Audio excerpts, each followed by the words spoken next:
Alright, let's go. Number 15. Paranthropus boisei. In July of 1959, in Olduvai Gorge in what is now Tanzania, the paleontologist Mary Leakey brushed away sediment from a skull that did not look like it should belong to anything close to us. The face was broad and dished, the cheekbones flared outward like wings, and a bony ridge ran along the top of the skull like the keel of a boat. Her husband, Louis Leakey, announced it to the world. The press called it Nutcracker Man. The impossible detail is in the teeth. The molars of Paranthropus boisei were up to 4 times larger than yours, set in a jaw so powerful it needed that crest of bone on top of the skull just to anchor the muscles that worked it. This was a creature built, it seemed, to crush. Paranthropus boisei lived between roughly 2.3 and 1.2 million years ago, walking upright across the grasslands of East Africa on a brain of only about 500 cubic centimeters, barely more than a third of yours. For decades, the assumption was obvious. A jaw like that meant a diet of nuts and hard seeds. But in 2011, isotope analysis led by Thor Serling at the University of Utah examined the carbon locked inside the enamel and found something that broke the assumption. The diet was dominated not by nuts at all, but by grasses and sedges. The great nutcracker had spent its days grazing like an antelope. Here is the human cost hidden in the bones. Paranthropus was a specialist. It bet its entire existence on processing tough, low-energy plants in a stable world. Therefore, when the climate of East Africa began to swing violently, drying and shifting again and again, that specialization became a trap. A leaner, more flexible cousin was sharing the same landscape, eating almost anything, carrying simple stone tools. That cousin was an early member of our own genus, Homo. One lineage adapted, the other did not. This is the mirror. Paranthropus boisei was not stupid and it was not weak. It was magnificently engineered for a world that stopped existing. We tend to assume that strength and specialization means security. The fossil record keeps suggesting the opposite. Could a civilization built perfectly for one stable climate be its own kind of nutcracker man? Flawless until the climate moves. It survived for over 1 million years. We have existed for a fraction of that. Number 14. Australopithecus sediba. In August of 2008, in a collapsed cave system called Malapa in South Africa, a 9-year-old boy named Matthew Berger wandered away from where his father was working and tripped over a rock. Inside that rock was a collarbone. His father, the paleoanthropologist Lee Berger of the University of the Witwatersrand, looked closer and realized his son had just stumbled onto something almost no scientist ever finds. A new kind of human, frozen at the exact moment one type was turning into another. The impossible detail is that Australopithecus sediba is 2 creatures at once. From the waist down it had a pelvis and legs edging toward the human pattern of walking. From the shoulders up, it kept the long, powerful arms of something that still climbed trees. Its brain was tiny, around 420 cubic centimeters. Yet parts of that small brain were already reshaping toward the frontal organization we associate with later humans. The fossils date to roughly 1.98 million years ago, and they were published in the journal Science in 2010. 2 skeletons, an adult female and a young male, had fallen together into a death trap, possibly lured by water at the bottom of the cave. Their remains were so complete that researchers could study skin chemistry, hand bones capable of a precise grip, and an ankle that walked in a way no living thing walks today, with a strange inward roll. The human cost here is intimate. These 2 individuals died together, perhaps a mother and her child, swallowed by the earth before they could climb back out. They were not a triumphant species marching toward us. They were an experiment, one of many the planet was running at the same time. This is the mirror, and it is uncomfortable. We like to picture human evolution as a single ladder, one rung leading neatly to the next, leading to us. Sediba shatters that picture. However, it suggests the truth was a tangled bush of overlapping experiments, most of them dead ends, with no guarantee that any of them would lead anywhere at all. If you had stood at Malapa 2 million years ago, you could not have known which of these creatures, if any, would inherit the future. Would you have bet on a small-brained climber with the half-human hips? Nobody at the time was choosing. The planet was simply discarding. We are the descendants of an experiment that happened to survive. Number 13. Homo antecessor. In 1994, deep inside a railway cutting in the Atapuerca hills of northern Spain, a team led by José María Bermúdez de Castro uncovered fossils in a layer called Grandolina that were older than anything humans were thought to have left in Western Europe. The bones belonged to a species they would name Homo antecessor, the pioneer. They date to somewhere between roughly 800,000 and 900,000 years ago. The impossible detail is what was done to the bodies. The bones of at least 11 individuals, many of them children and teenagers, were covered in cut marks. The same stone tool marks that butchers leave on animals. The skulls had been opened. The long bones had been cracked to reach the marrow inside. Homo antecessor, the first known Europeans, were eating each other. The science complicates the horror. Researchers debate whether this was ritual, desperation, or something colder. The cut marks are systematic and skilled, identical to the way the same people processed deer and horse. Instead of a frenzied act of starvation, the evidence points toward routine, almost casual cannibalism, possibly of rival groups treated simply as another kind of meat. And in 2020, a team led by Frito Welker recovered ancient proteins from a tooth, placing antecessor not as our direct ancestor, but as a closely related side branch, a cousin who arrived early and then disappeared. The human cost is written in the ages of the victims. These were children. Whatever the meaning behind it, a community of early humans turned its tools on its own young and consumed them. 800,000 years before any law, any scripture, any name for the crime existed. This is the mirror, and it asks something we would rather not consider. We treat the line between human and monstrous as ancient and absolute. Antecessor suggests that line was drawn far later than we imagine, and that for most of our history it may not have existed at all. What does it mean that the first people to walk into Europe carried fire, tools, and the habit of eating one another? Were they less human than us? Or simply human without the story we tell ourselves about what humans are? They were here first, and then they were gone, leaving only cut marks as their signature. Number 12. The man from Kabwe. In 1921, miners blasting into a hill of lead and zinc ore at Broken Hill, in what is now Zambia, broke open a cave and found a heavy, brooding human skull staring out of the rock. It had a sloping forehead and a brow ridge so massive it formed a continuous bony visor across the eyes. The world called it Rhodesian man, and scientists later assigned it to Homo rhodesiensis, though many now fold it into the broader group of archaic humans living across Africa. For a long time it was treated as far older than it really was. Therefore, the true shock came in 2020, when a team, including Chris Stringer of the Natural History Museum in London, redated the skull to around 299,000 years ago. That meant this archaic human was alive at almost the exact moment the very first members of our own species were emerging elsewhere on the same continent. They were neighbors in time. The impossible detail is not the brow ridge, it is the teeth. The Kabwe skull carries some of the oldest clearly documented dental disease in the human fossil record. Multiple cavities, abscesses that had eaten into the bone, a lesion near the ear that suggests a chronic, painful infection. This individual lived in constant, grinding agony and somehow survived long enough for that suffering to leave permanent scars on the skull. The human cost is unbearably personal. Strip away the 300,000 years, and you are left with a single person whose mouth was rotting, whose head likely throbbed without relief, who endured. We have no idea whether anyone tended to them, we only know they did not die quickly. This is the mirror. We imagine that disease and decay are the price of civilization, of sugar and soft modern food.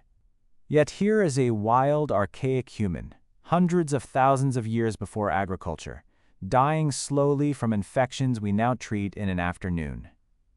Suffering is not a modern invention. It is one of the oldest things our family ever inherited. If this person had been born 300 millennia later, would their pain have meant nothing more than a routine visit to a dentist? They felt everything we feel. They simply had no one who could help. Number 11. The people of the Sima de los Huesos. Return to the Atapuerca hills of Spain, but go deeper, down a 13-meter vertical shaft into a chamber whose name translates as the Pit of Bones. Here, across decades of painstaking excavation, researchers have recovered more than 6,500 human fossils belonging to at least 28 individuals. These people, often grouped with Homo heidelbergensis, lived around 430,000 years ago. The impossible detail is the location itself. The pit of bones is almost impossible to reach. There is no evidence anyone lived down there. There are no animal bones suggesting predators dragged the bodies in. There is only a single, deliberate accumulation of human dead at the bottom of a deep, dark vertical drop. The leading interpretation is staggering. These bodies may have been carried to the edge and dropped into the pit on purpose. If so, it is among the oldest hints anywhere of humans treating death as something that required a response. And there is one object that does not belong. Among the thousands of bones lies a single, beautifully made hand axe of pink quartzite, a stone unlike the ordinary tools of daily life. Researchers nicknamed it Excalibur. It may be the oldest funerary offering ever discovered, a thing of beauty placed among the dead for no practical reason at all. The science deepens the mystery. In 2016, Matthias Meyer and colleagues at the Max Planck Institute extracted ancient DNA from these bones, some of the oldest human DNA ever sequenced, and found that these people were already drifting down the lineage that would become the Neanderthals. We were watching a species being born inside a tomb. The human cost is quiet but immense. 28 people, including children and the elderly, gathered in one place across what may have been generations. This is the mirror, and it cuts to the core of what we are. Long before language as we know it, before art as we recognize it, someone stood at the edge of a black pit, holding the body of someone they had lost, and chose not to simply walk away. Why does grief seem to be older than almost everything else that makes us human? The pink axe is still there in the dark, an offering to people who have been gone for 400,000 years. Number 10. Homo erectus. In 1891, on the banks of the Solo River in Java, a Dutch physician named Eugene Dubois found a skullcap and a thigh bone that did not fit the categories of his time. The press mocked him. The skull was too low and heavy for a modern human, the femur unmistakably built for walking upright. He had found Homo erectus, the upright human, and almost no one believed him at first. The impossible detail is endurance. Homo erectus is the longest surviving human species ever known. It appeared in Africa around 2 million years ago and clung to existence until astonishingly recently. In 2019, a study led by Russell Chiochon and Jan Rizal dated the last known erectus fossils at Ngandong in Java to roughly 108,000 years ago. That is a span of nearly 2 million years of continuous existence. By comparison, our own species has been around for roughly 300,000. Homo erectus outlasted us many times over, and we are not done being tested yet. The science is a list of firsts. Homo erectus was very likely the first human to control fire, the first to leave Africa and spread across Asia, the first with body proportions like our own. The famous Turkana boy skeleton, found in Kenya in 1984 by Kamoya Kimeu, working with Richard Leakey, was a tall, long-limbed adolescent who looked, from a distance, almost like us. The human cost is the strangeness of that endurance. For nearly 2 million years, this species changed remarkably little. It found a way of being human that worked, and it simply kept working, generation after generation, across continents and ice ages, with a quiet, almost unimaginable stability. This is the mirror. We measure ourselves by progress, by acceleration, by how fast we change. Homo erectus measured success differently. It survived not by transforming, but by enduring. However, even endurance ran out. The world finally shifted past what erectus could absorb, and the longest reign in human history ended in silence on a riverbank in Java. If a species can last 2 million years and still vanish, what exactly is our 300,000 worth? Fire was their gift to us. They simply did not live to see what we would burn. Number 9. Homo luzonensis. In 2007, in a chamber of Callao Cave on the island of Luzon in the Philippines, archaeologists led by Armand Mijares found a single foot bone. It would take more than a decade of careful work before a team led by Florent Dutroy announced in the journal Nature in 2019 that this bone and a handful of teeth and finger and toe fragments belonged to an entirely new species of human. They named it Homo luzonensis. The impossible detail is in the hands and feet.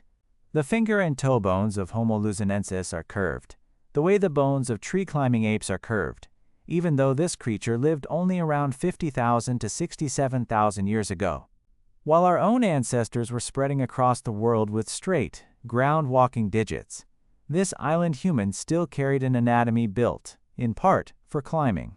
Its teeth were strikingly small and simple, a mix of features so ancient and so modern that it fits no other category.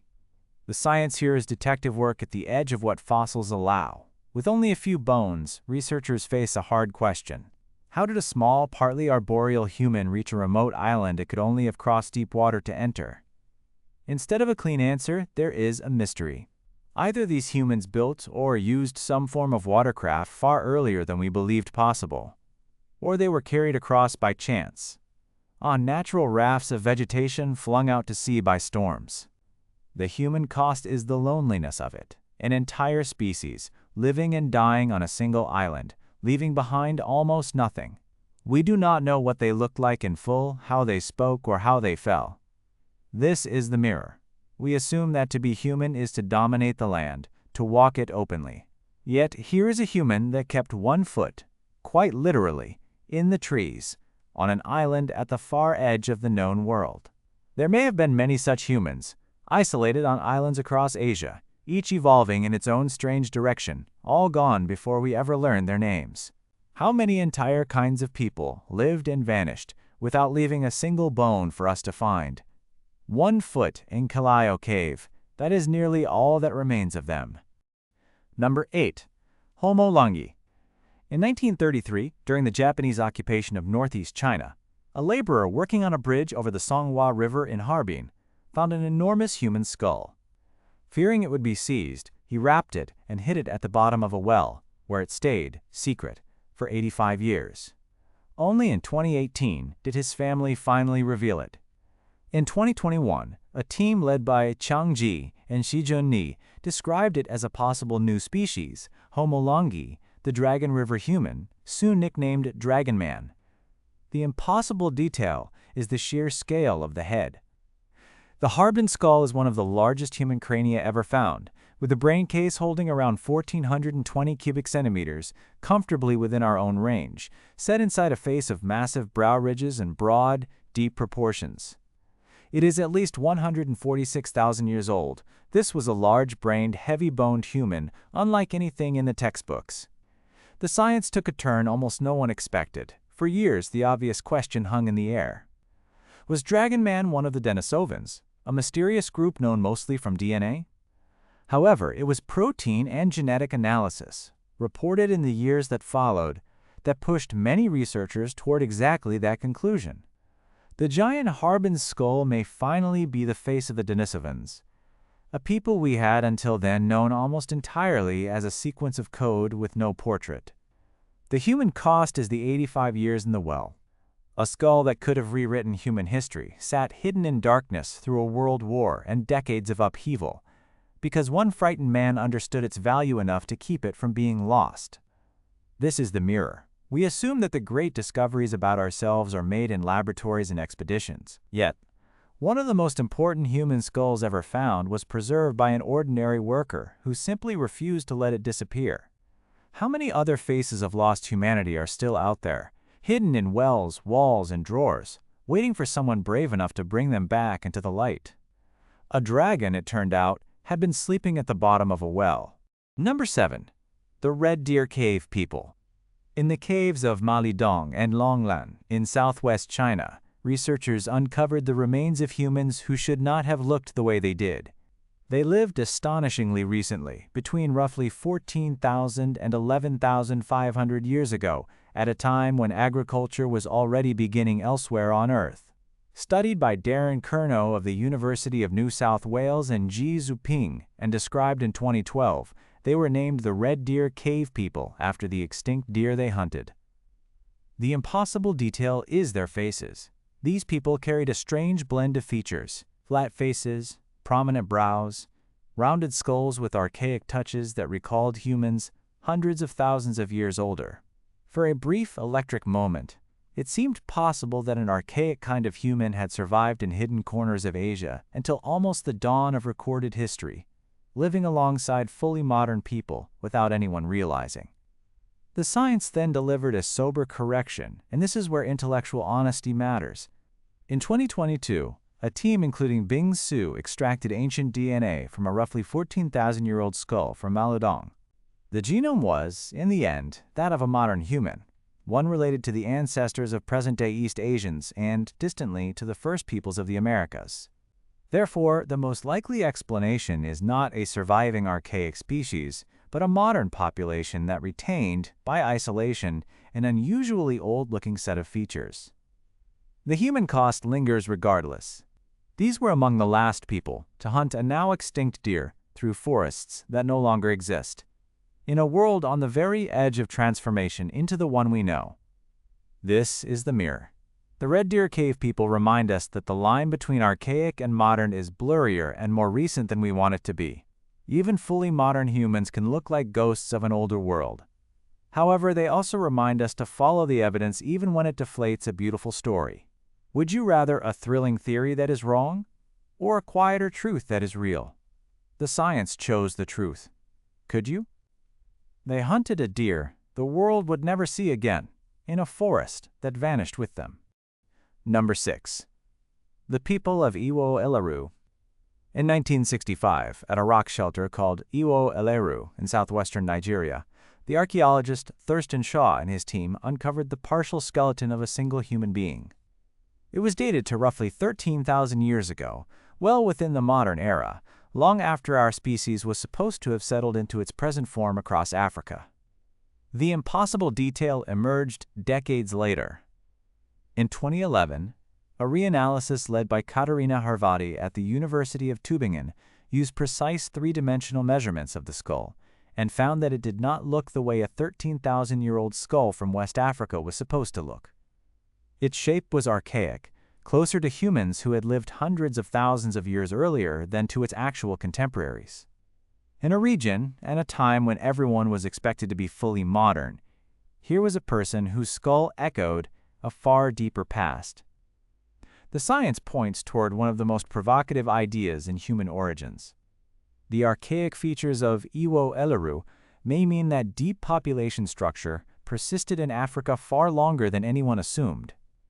Instead of a single, clean transition to modern humanity, Africa may have held a patchwork of populations, some of them retaining ancient traits, some perhaps interbreeding with archaic groups whose fossils we have never found. The continent where we were born may also be the one hiding our most overlooked relatives. The human cost is the anonymity. One skeleton, one person, in one shelter, carrying in the very bones of their head the signature of a humanity we cannot fully account for. They were buried in West Africa, and their skull quietly contradicted the entire neat story we had told ourselves. This is the mirror, and it is humbling. We often imagine the great mysteries of human origins as belonging to distant caves in Europe and Asia. Yet one of the most unsettling clues sits in Nigeria, in a single skull that should not exist in the shape it does. How much of our own story is still missing, simply because we have not dug in the places we assumed we already understood?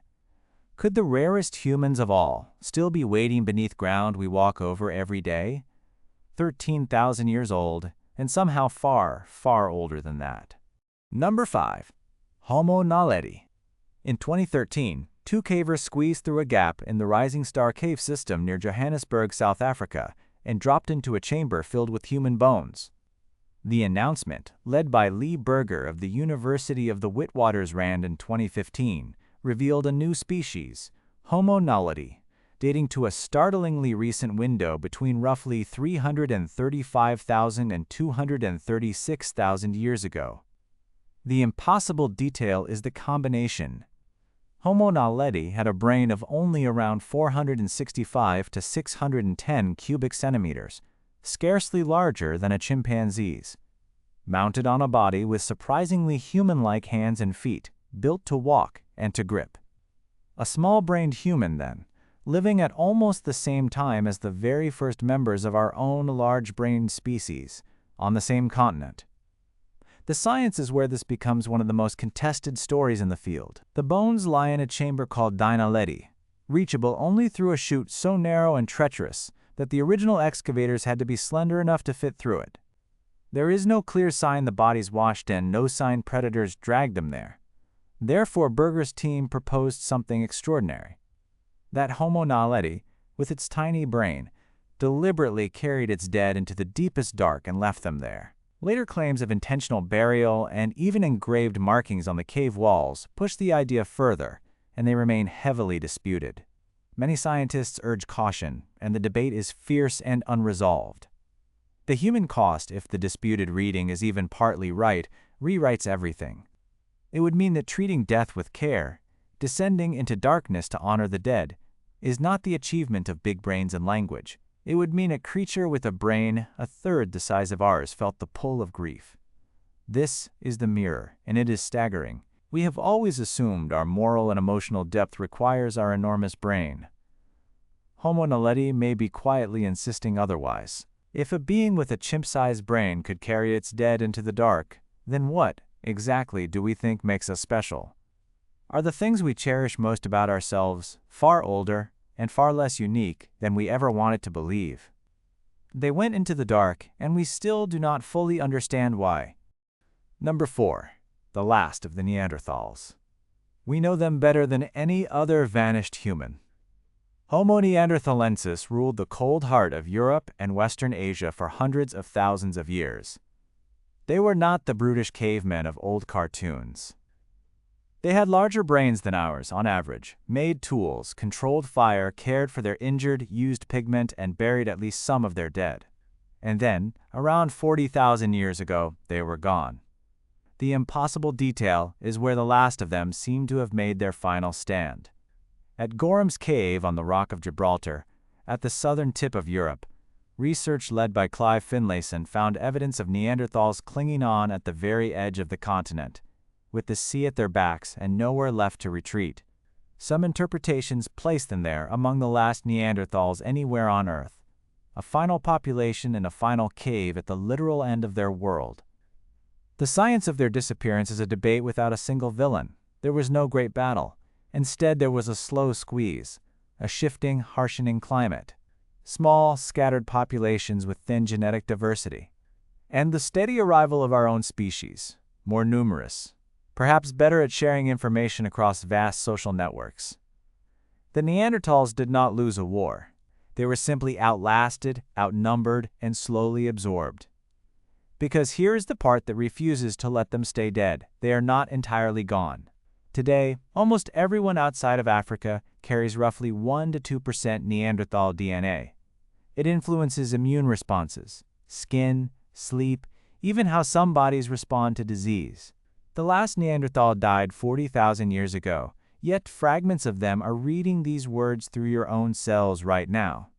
The human cost is a quiet apocalypse, an entire way of being human, with its own art and tenderness and intelligence, dwindled to nothing over thousands of years, ending in a cave by the sea. This is the mirror. We did not defeat the Neanderthals. We replaced them, and we kept a piece of them inside us, as we did. When a kind of human disappears, where exactly does it go? Could a future species someday carry fragments of us the way we carry fragments of them, the only proof we ever lived? They held the last cave at the end of Europe, then even that went silent. Number 3. The Denisovans. In 2008, in the Denisova cave in the Altai Mountains of Siberia, excavators found a fragment of a child's finger bone so small it could rest on a fingertip. It looked unremarkable. Therefore, no one expected what happened next. In 2010, a team led by Svante Pääbo at the Max Planck Institute for Evolutionary Anthropology sequenced DNA from that scrap of bone and discovered an entire branch of humanity no one knew existed. Not Neanderthal, not modern human, something new. The world named them the Denisovans after the cave. The impossible detail is that we discovered an entire kind of human, almost entirely from genetics, before we had any real face for them. For years, the Denisovans existed mainly as a sequence of code, plus a few enormous teeth and, later, a jawbone found high on the Tibetan plateau. We knew their DNA intimately, and their appearance barely at all. a people defined not by their bones but by the message they left written inside ours. The science gets stranger still. The Denisovans interbred with the ancestors of living people. Today, populations in New Guinea and across parts of Melanesia carry several percent Denisovan DNA. And the high-altitude adaptation that lets Tibetan people thrive in thin mountain air, a gene called EPAS1, was very likely inherited directly from Denisovans. A vanished species is still helping living humans breathe at the roof of the world. In 2018, the cave gave up its most poignant secret of all. A bone fragment studied by Vivienne Slan turned out to belong to a teenage girl whose mother was Neanderthal and whose father was Denisovan, a first-generation child of two different human species who actually lived. The human cost is the silence behind the data. An entire people, spread perhaps across much of Asia, reduced to a finger bone, a jaw, a handful of teeth, and the echoes in our blood. This is the mirror. We tend to think a species is gone when its bones stop appearing. The Denisovans prove that a vanished people can still be alive inside the living. How much of what you are was inherited from humans whose faces no one has ever truly seen? Could you carry, right now, the gift of a species that has no name in any language they themselves ever spoke? They are gone, and they are also in the room with you. Number 2. The ghost lineages. Everything so far has been built on bones. Now we reach the rarest humans of all, the ones for whom there are no bones at all. They are called ghost lineages, and we know them only because they left their fingerprints inside our DNA. The impossible detail is the method. By reading the genomes of living people with extraordinary precision, geneticists can detect stretches of DNA that are too ancient, too divergent, to have come from any human species we have ever dug out of the ground. The math demands an ancestor, the fossil record offers none. So we are forced to conclude that somewhere back in time, our ancestors met and mixed with a population that has simply vanished without a trace. A true ghost. This science is some of the most haunting in all of human origins. In 2020, a study by Arun Durvasula and Sriram Sankararaman at the University of California, Los Angeles, found that several West African populations carry a significant amount of DNA. By some estimates, somewhere between a small fraction and nearly a fifth of their genome, inherited from an unknown archaic human. A ghost population that has never been seen. There are similar signals elsewhere. Even the Denisovans appear to carry DNA from a still older ghost, a super-archaic human that interbred with them. There are ghosts, it seems, haunting other ghosts. The human cost is the most complete erasure imaginable.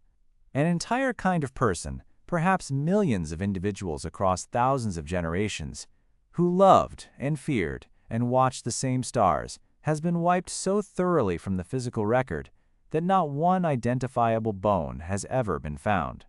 They exist only as a statistical shadow. However, that shadow is undeniable. They were real. They were here. We simply cannot point to a single place and say, this is where they walked. This is the mirror, and it may be the deepest one of all. We assume that to vanish completely is to be forgotten. Yet these humans escaped even the fossil record, and still could not escape us. We carry them whether we know it or not. Does anything truly disappear if a piece of it is written into the living? And if entire kinds of humans can be erased this completely, how confident should we be that we will leave any more behind than a faint signal in something that comes after us? They have no faces, no bones, no names, and they are still part of you. Number 1. Homo floresiensis. In 2003, on the Indonesian island of Flores, in a vast cave called Liang Bua, a team led by Mike Morwood and Peter Brown of the University of New England uncovered a skeleton so strange that when they published it in 2004, much of the scientific world refused to believe it. The skeleton was that of an adult woman who stood barely a meter tall, with a brain of only around 420 cubic centimeters, the size of a chimpanzee's. The press called her the Hobbit. Her species was named Homo floresiensis. The impossible detail is that this was not a child, not a single sick individual, but a whole population of tiny humans. They had small bodies, long feet, and primitive features, yet they made stone tools, used fire, and appear to have hunted a dwarf species of elephant-like creature called stegodon, that shared their island. A miniature human, hunting miniature elephants, in a lost world sealed off by the sea. The science fought a war over what she was. Critics insisted she must be a modern human, afflicted by a disorder that shrank the brain. However, as more individuals emerged, and as researchers in 2016 found even older and even smaller relatives at a nearby site called Mata Menge, dating back some 700,000 years, the disease explanation collapsed. The dwarfing was real and ancient, likely driven by island isolation, the same evolutionary pressure that shrank the elephants. And the dates rewrote the ending. The skeletons themselves date to roughly 60,000 years ago, with evidence of these humans on the island until perhaps 50,000 years ago, vanishing at almost exactly the moment modern humans were sweeping through the region. The human cost is the timing. These were not creatures from the unimaginable deep past. They were here, on a real island, thinking, making, surviving, while our own ancestors were already spreading across the planet. For a window of time, the Earth held a 1-meter-tall, chimp-brained human who built tools and hunted big game, and we very nearly overlapped with them, and then they were gone. This is the final mirror. Homo floresiensis proves that there was no rule, no law of nature, that said human had to mean us. The planet was willing to make humans tiny, humans giant, humans small-brained, humans with curved climbing fingers, humans that buried their dead, and humans that ate them. We are not the inevitable shape of intelligence. We are one shape among many, and we happen to be the one still standing. For 300,000 years, being human meant being one of many. Now it means being alone. We are not the goal the story was building toward. We are the last ones left to tell it.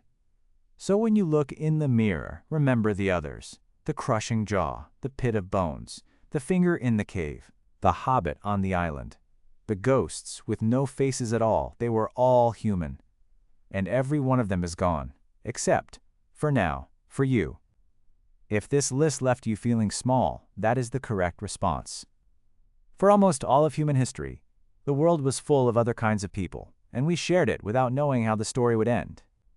The most important lesson the fossils keep repeating is not that we won, it is that being human has never come with a guarantee. We are the rarest ancient human of all. We are simply the one that has not vanished yet.